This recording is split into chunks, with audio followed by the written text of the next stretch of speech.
गोविंदा जी के डाइवोर्स की न्यूज़ बाहर आ रही है, जहां ये र्यूमर सामने आ रहे हैं कि एक 30-year-old मराठी एक्ट्रेस हैं जिनके साथ उनका अफेयर चल रहा है और इसी वजह से अब शायद गोविंदा जी अपनी वाइफ सुनीता जी से अलग हो जाएंगे। ऑल्दो गोविंदा जी की वाइफ सुनीता जी ने खुद एक इंटरव्यू में ये भी बताया था कि वो दोनों अलग अलग घर में रहते हैं। अब जब से सुनीता जी के इंटरव्यू सामने आए हैं अलग अलग मीडिया हाउसेस में या फिर अलग अलग पॉडकास्ट पे, तो उनके नेचर की एक क्लियर से डिस्क्रिप्शन सबके सामने आ गई है। She is quite straight forward, outspoken, no filter kind of lady.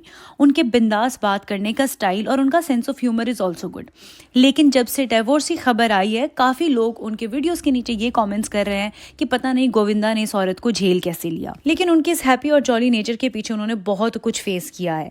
इतना ईजी नहीं होता है स्टार वाइफ बनना। वैसे तो सुनीता जी का एक इंटरव्यू बहुत ज्यादा वायरल हुआ था, जहां पर वो कह रही हैं कि आदमियों पर भरोसा नहीं करना चाहिए, वो गिरगिट के जैसे रंग बदलते हैं। और उन्होंने बहुत बार फनी वे में ही लेकिन गोविंदा जी के बारे में काफी कुछ कहा है। लेकिन अगर आप ये सोच रहे हैं कि गोविंदा जी का ये अफेयर पहली बार सामने आया, तो आप बहुत गलत हैं। आज हम बात करेंगे गोविंदा जी के अफेयर्स के बारे में और कैसे फिर भी उनके साथ उनकी वाइफ ने रिलेशनशिप नहीं तोड़ा। गोविंदा जी का बॉलीवुड डेब्यू होता है ईयर 1986 में इल्जाम मूवी से, जहां पर उनकी को स्टार थी नीलम कोठारी। अब जब शूटिंग हो रही थी तो गोविंदा जी को वहां पर रोमांटिक सीन्स को शूट करने में काफी दिक्कत आती थी। यही प्रॉब्लम उन्होंने डिस्कस की अपने ब्रदर कीर्ति कुमार से, जहां पर कीर्ति ने उन्हें यह कहा कि उन्हें एक गर्लफ्रेंड बना लेनी चाहिए ताकि रोमांटिक सीन्स में क्या एक्ट करना है उन्हें थोड़ा बहुत तो अंदाजा हो। और गोविंदा जी इस स्टेटमेंट को सीरियसली लेके एक गर्लफ्रेंड बनाने निकल जाते हैं। इसी वजह से उनकी पहली गर्लफ्रेंड बनती है सुनीता। सुनीता 15 साल की थी जब वो फर्स्ट टाइम गोविंदा जी से मिली और गोविंदा जी 21 साल के थे। गोविंदा और सुनीता जी वैसे एक दूसरे को पहले से ही जानते थे, वो फैमिली फ्रेंड्स थे, लेकिन यहाँ से उनका रोमांटिक रिलेशनशिप स्टार्ट हो जाता है। गोविंदा जी ने ऑल्दो बाद में ये भी बताया था कि वो एक कैलकुलेटिव मूव था सुनीता जी को अपनी गर्लफ्रेंड बनाने का, और वो उन्होंने वो चीज सिर्फ अपने फायदे के लिए ही की थी। अब यहाँ पर दोनों की एंगेजमेंट भी हो जाती है, लेकिन जब 1986 में इल्जाम मूवी की शूटिंग चल रही थी तो गोविंदा जी को सचमुच में प्यार हो जाता है नीलम कोठारी से। नीलम एक बहुत ही ज्यादा रिच बैकग्राउंड से आती थी, वो एक बहुत बड़े बिजनेसमैन की बेटी थी और वहीं गोविंदा जी फाइनेंशियली बहुत स्ट्रगल कर रहे थे। लेकिन फिर भी उन्हें नीलम की ये बात बहुत अच्छी लगी कि वो कितनी ज्यादा हम्बल हैं और कितनी ज्यादा डाउन टू अर्थ हैं। वहीं दूसरी तरफ बात करें गोविंदा और सुनीता की, तो उनके लव अफेयर का पता उनके घर वालों को चल जाता है और उनके घर वाले उनके एंगेजमेंट करवा देते हैं।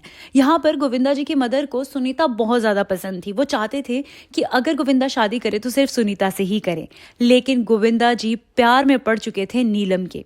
वो नीलम के इतने ज्यादा दीवाने थे कि हर वक्त उनकी ही बातें करते रहते थे कि वो कितनी ज्यादा क्लासी है। और जब वो सुनीता से बात करते तो वो बार बार नीलम का कंपैरिजन सुनीता से किया करते। वो बहुत बार कहते कि सुनीता को भी नीलम जैसा बनना चाहिए, उसके जैसा बात करना सीखना चाहिए और जैसा उनका बिहेवियर है उसी को ढालना चाहिए। ऑब्वियसली कोई भी लड़की अपने फियांसे के मुंह से किसी लड़की की इतनी ज्यादा तारीफ नहीं सुन पाएगी। कभी ना कभी तो सुनीता जी का भी सैचुरेशन लेवल आना ही था। और फिर ऐसा ही होता है, एक दिन सुनीता जी फ्रस्ट्रेशन में इतनी भड़क जाती है कि वो नीलम जी के बारे में बहुत ज्यादा गलत बोल देती हैं। गोविंदा जी इस बात से इतने गुस्सा हो जाते हैं कि वो सुनीता से एंगेजमेंट तक तोड़ देते हैं और उन्हें छोड़ देते हैं नीलम के लिए।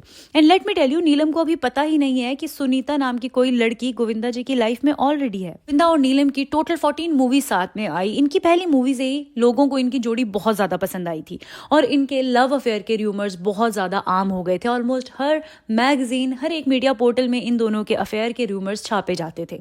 अब इसी बात से परेशान होकर गोविंदा जी की फैमिली ने सोचा कि अब सही समय है कि उन्हें गोविंदा और सुनीता जी की शादी करवा देनी चाहिए। ऑल्दो गोविंदा जी तैयार नहीं थे सुनीता जी से शादी करने के लिए, लेकिन फिर भी सुनीता जी उनके साथ पैचअप करके उन्हें कन्विंस कर लेती हैं। और उससे भी बड़ा रीजन रहता है कि गोविंदा जी की मदर सुनीता को बहुत लाइक करती थी और वो चाहती थी कि शादी सिर्फ वो सुनीता से ही करें और उनका करियर भी तो ही सक्सेसफुल रहेगा अगर वो सुनीता जैसी लड़की से ही शादी करेंगे। तो 1987 में उन दोनों की शादी हो जाती है और 1988 में इवन गोविंदा और सुनीता को पहली बेटी भी पैदा हो जाती है। एंड अगेन नीलम को अभी तक शादी और एंगेजमेंट या बेटी होने का कुछ भी पता नहीं था। सोच रहे होंगे कि नीलम को पता कैसे नहीं चला कि गोविंदा मैरिड है। एक्चुअली उस टाइम गोविंदा ने अपनी शादी को बहुत ज्यादा प्राइवेट रखा था और किसी को भी पता नहीं था कि उनकी शादी हो चुकी है। एक्चुअली उन्हें किसी ने बताया था कि अगर वो ये जाहिर कर देंगे कि उनकी शादी हो चुकी है तो उनके जो फैंस है वो कम हो जाएंगे और उनका स्टारडम भी कम हो जाएगा, क्योंकि मैरिड हीरो की इंडस्ट्री में कोई खास वैल्यू नहीं है। अभी भी वो नीलम के साथ इन्वॉल्व थे लव रिलेशन रिलेशनशिप में। और ऑब्वियसली मीडिया को ये बात तो पता नहीं थी कि गोविंदा मैरिड है, लेकिन ये ज़रूर पता था कि नीलम और गोविंदा का अफेयर चल रहा है। तो मैगजीन्स अभी भी उनके अफेयर को छापती रहती। फिर जब 1988 में गोविंदा की बेटी पैदा हुई तो उनकी फैमिली ने प्रेशर डाला गोविंदा के ऊपर कि वो अब अपनी शादी और अपनी फैमिली को जग जाहिर कर दें। और वहीं पर ही नीलम को पहली बार पता चलता है कि गोविंदा ने उनके साथ डबल क्रॉस किया है और वो उनके साथ ब्रेकअप कर लेती हैं। इंडस्ट्री में बहुत बार ऐसा होता है जहां लोगों को पता भी चल जाए कि उनका पार्टनर मैरिड है, पर वो फिर भी अफेयर कंटिन्यू करते हैं।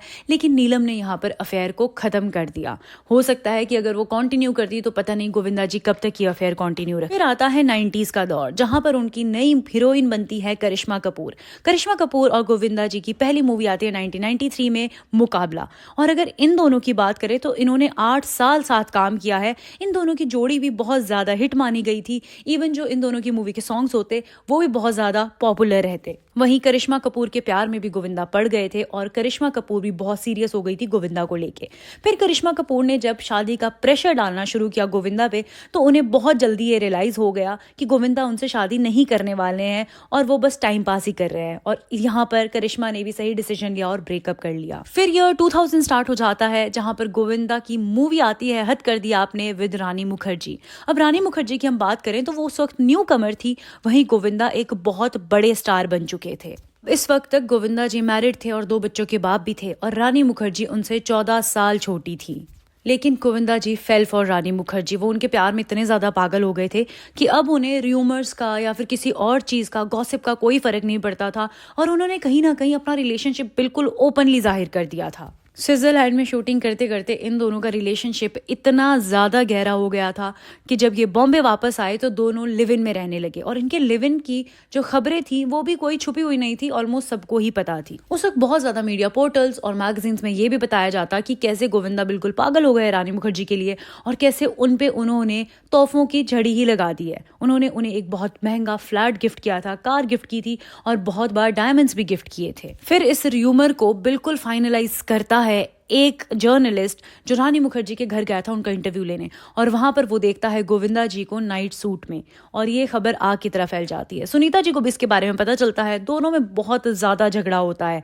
इवन गोविंदा सुनीता जी से लड़कर रानी के साथ जब शिफ्ट हुए थे तो भी उन्हें अपने परिवार की कोई परवाह नहीं थी। लेकिन फिर सुनीता जी क्या करती हैं कि वो अपने बच्चों को लेके गोविंदा का घर छोड़ के चली जाती हैं और गोविंदा जी से शादी खत्म करने के लिए कहती हैं। अब गोविंदा जी इस चीज के लिए रेडी बिल्कुल भी नहीं थे। उन्होंने सोचा नहीं था कि सुनीता जी अपने बच्चों को लेकर उनसे दूर जाने का सोच भी सकती हैं। यहाँ पर सोचिए आप, सुनीता जी इस पूरी सिचुएशन को एक्सेप्ट कर लेती अपने बच्चों की वजह से तो शायद ये अफेयर बहुत और टाइम तक चलता।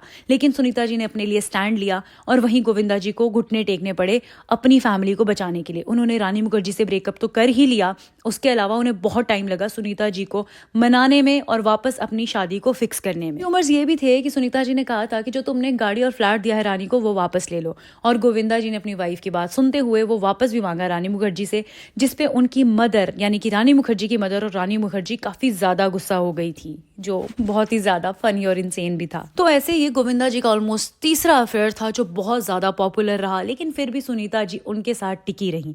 अब जब हम उनके इंटरव्यूज देखते हैं और उनके पहले के इंटरव्यू से उसे कंपेयर करते हैं तो समझ आता है कि पहले सुनीता जी काफी सोच समझ के बोलती थी, जैसे कि वो गोविंदा की एक फैमिली मैन वाली इमेज को प्रोटेक्ट कर रही हूँ। लेकिन अब हम अगर उनके इंटरव्यूज देखते हैं तो ऐसे लगता है she has nothing to hide, और वो बहुत बार इतनी ज्यादा बातें रिवील कर देती है कि ऐसे लगता है कि शायद ये सालों की फ्रस्ट्रेशन बोल रही है उनकी। और गोविंदा जी की वाइफ सुनीता जी ने बहुत बार ये भी कहा है कि she was madly in love with her husband. उनके लिए, उन्हें पाने के लिए उन्होंने सारे सेक्रीफाइसेस किए, हर एक एनवायरनमेंट में खुद को ढाला और उनसे इतना प्यार किया कि जिसमें कोई कंडीशन ही नहीं थी। और वहीं अगर हम बात करें गोविंदा जी की तो एक बार नहीं, 2 बार नहीं, 3 बार नहीं, इवन बहुत बार उनके अलग अलग लड़कियों के साथ लव अफेयर के रूमर्स सामने आए हैं। तो अब अगर उनका डिवोर्स की न्यूज सामने आ भी रही है और इसमें कुछ सच्चाई भी है तो इसमें कोई बहुत ज्यादा हैरान कर देने वाली खबर तो नहीं है। शायद सुनीता जी अब ये समझ गई हैं कि अब ना ही उन्हें बच्चों के लिए सैक्रिफाइस करने की जरूरत है, क्योंकि वो भी बड़े हो गए हैं और अब समय है कि वो अपनी जिंदगी को अपने तौर तरीके से अपनी शर्तों पे जिएं।